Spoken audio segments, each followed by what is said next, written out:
आईची चुकी नाही आहे. म्हटलं मग माईवाली चुकी असं म्हटलं, तुमची चुकी नाही म्हणून. म्हटलं मग चुकी आहे कोणाची? चुकी म्हणे आयोजक मंडळीची आहे. म्हटलं कमजी म्हटलं एवढा चांगला कार्यक्रम केला, चुकी म्हणता म्हटलं आयोजक. अहो म्हणे ये ना मोठमोठाले पॉम्पलेट छापले म्हणे, मोठमोठाले डुक्कर याटो ठरवले म्हणे गावात, आणि त्याच्यावर भुंगे लावले म्हणे. 4-4 वेळा अनाउन्समेंट केली म्हणे, कार्यक्रमाला शोभा आणा, कार्यक्रमाला शोभा आणा, कार्यक्रमाला शोभा आणा. आता बंद्या गावात आम्ही दोघीच शोभा म्हणजे बाकीचे राग आला म्हणजे का बरं बोलावलं मला की या संतांचा, या महापुरुषांचा विचार तुम्हापर्यंत पोचावा, यासाठी आपला सप्तखंजरी प्रबोधनाचा कार्यक्रम. मला माहित आहे तुम्हाला जो माल पाहिजे तोच माल मी वापरतो.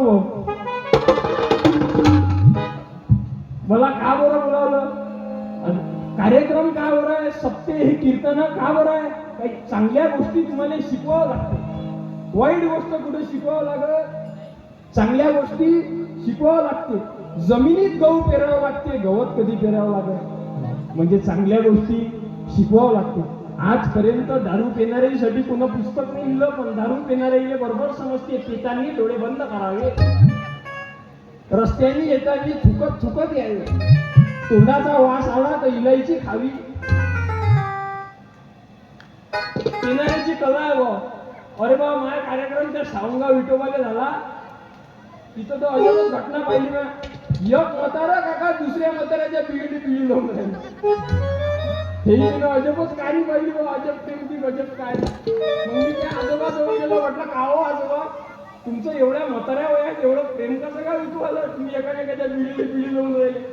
ते म्हातारा म्हणे शांतपणा करू नको म्हणे, प्रेम बिल नाही म्हणे. काय मग काय होय, हे ब्ल्यूटूथ होय म्हणे, थंडीने याची बिडी विजली, मी याला कनेक्शन देऊन राहिलो. वाईट गोष्टीला कुठं पुस्तक नाही, चांगल्या गोष्टी. बरं पिणारे एवढे कलाकार